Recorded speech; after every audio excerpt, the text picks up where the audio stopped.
ভগবান বুদ্ধদেব শিষ্যদের নিয়ে মাঝে মাঝে বেরিয়ে পড়তেন। বিভিন্ন শহরে গ্রামে গিয়ে সরাসরি মানুষের সঙ্গে কথা বলতেন, বুদ্ধ ধর্মের প্রচার করতেন, মানুষের সমস্যার কথা, দুঃখের কথা শুনতেন, বুঝাতেন।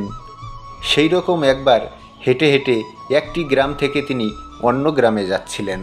তার সাথে অনেক শিষ্য ছিল। সারাদিন অনেক হেঁটেছেন, অনেক কথা বলেছেন। তিনি বেশ ক্লান্ত হয়ে পড়েছেন। হঠাৎ তিনি শিষ্যদের বললেন তার জল পিপাসা পেয়েছে, একটু জলের ব্যবস্থা করতে। একজন শিষ্য ভালো করে কান পেতে শুনে বললেন, মনে হচ্ছে কাছে কোথাও নদী আছে, নদীর জলের শব্দের মতো শোনা যাচ্ছে। বুদ্ধদেব তখন সেই শিষ্যকে বললেন একটু খুঁজে দেখতে কাছে কোথাও নদী আছে কি না। সেই শিষ্য কিছু দূর গিয়ে খুঁজে দেখল সত্যি কাছেই একটি নদী আছে, কিন্তু সেই নদীর কাছে পৌঁছানো মাত্রই অনেকগুলো গরু মহিষ সেই নদীতে নেমে পড়ল আর নদী পারাপার করতে লাগলো। নদীতে দাঁড়িয়ে থাকলো। তার ফলে নদীর জল খুব ঘোলা হয়ে গেল। শিষ্যটি দেখল নদীর জল ভীষণ ঘোলা, আর এই জল তো গুরুদেবকে দেওয়া যাবে না। তখন সে ফিরে এলো আর তাকে দেখে বুদ্ধদেব জিজ্ঞাসা করলেন, জল পাওয়া গেল? শিষ্যটি তখন বললেন, না গুরুদেব, কাছে নদী আছে, কিন্তু সেই নদীর জল ভীষণ ঘোলা, নোংরা, আপনার পান করার উপযুক্ত নয়। বুদ্ধদেব তখন অন্য আরেকজন শিষ্যকে বললেন আর একবার গিয়ে দেখতে যদি জল পাওয়া যায়। শিষ্যটি বুদ্ধদেবের কথা মতো নদীর দিকে গেল। শিষ্যটি নদীর কাছে গিয়ে দেখতে পেল সত্যিই নদীর জল ঘোলা, আর নদীতে গরু মহিষ দাপাদাপি করছে। সে প্রথমে ভাবল গুরুদেবকে তো এই নদীর ঘোলা জল খাবার জন্য দেওয়া যাবে না, তাই সে ফিরে যাবে। তারপর তার আবার মনে হলো গুরুদেবের নিশ্চয়ই ভীষণ জল পিপাসা পেয়েছে, তাই তো আবার তাকে জল নেবার জন্য পাঠালেন। এই কথা মনে করে সে ভাবল একটু বসে দেখা যাক না কি হয়। কিছুক্ষণ পর সে দেখতে পেল গরুর দল নদী থেকে উঠে চলে গেল। তখন সে নদীর ধারে আরেকটু বসল এবং সে দেখতে পেল আস্তে আস্তে নদীর জল থিতিয়ে যাচ্ছে, কাদা জলের নিচের দিকে নেমে যাচ্ছে। তখন সেই শিষ্য আরও কিছুক্ষণ অপেক্ষা করল। এবার সে দেখতে পেল কাদা সব জলের নিচে নেমে গেছে, উপরে স্বচ্ছ কাচের মতো পরিষ্কার জল। এবার সে তার মাটির পাত্রে সেই পরিষ্কার জল নিয়ে আসলো গুরুদেবের জন্য। ভগবান বুদ্ধ তখন সেই জল পান করে তৃষ্ণা দূর করলেন। এবার শিষ্যকে জিজ্ঞাসা করলেন, এই পরিষ্কার জল তুমি পেলে কিভাবে? শিষ্য তখন বলল সে নদীর ধারে বসে অপেক্ষা করেছে জলের নোংরা থিতিয়ে যাওয়া পর্যন্ত। এবার বুদ্ধদেব শিষ্যদের উদ্দেশ্যে বললেন, প্রথমত এই পরিষ্কার জল পাবার জন্য তোমরা চেষ্টা ছাড়োনি।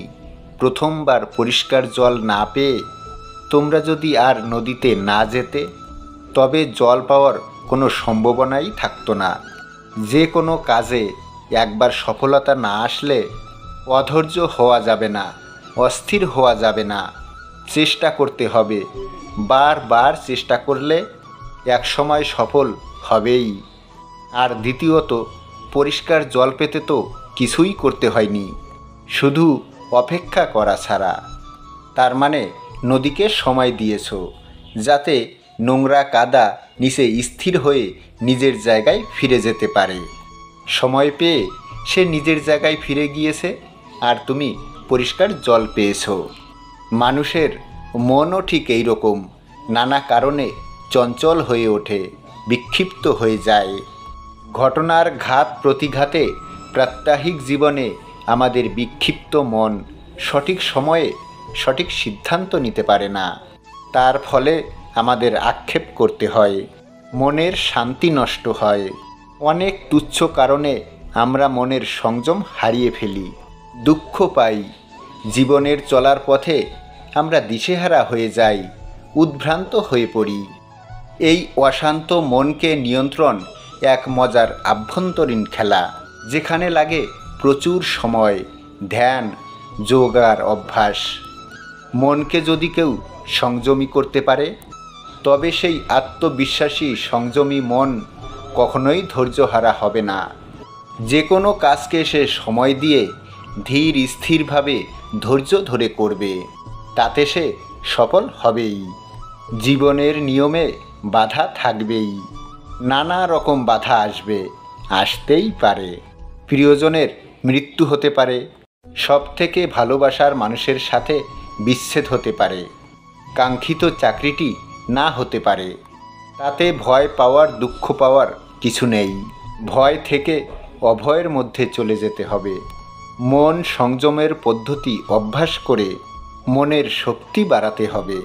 মনের শক্তি প্রকৃত শক্তি।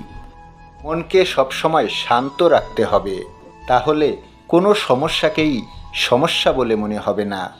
জয় তোমার হবেই, নিজেকে আরও ভালোবাসতে ইচ্ছা করবে তোমার। যে ঘটনাই তোমার জীবনে ঘটুক, তাকে ইতিবাচক হিসাবে নাও। ভাবো এরপর ভালো কিছু ঘটবে, নিশ্চয়ই ভালো হবে। নিজেকে সময় দাও, নিজেকে বিশ্বাস করো। তাই বন্ধুরা, নিজের মনকে শান্ত রাখুন, নিজেকে চিনুন, নিজের উপর বিশ্বাসী হন। তাই কখনো ভাবিও না আত্মার পক্ষে কিছু অসম্ভব। এইরূপ বলা ভয়ঙ্কর নাস্তিকতা।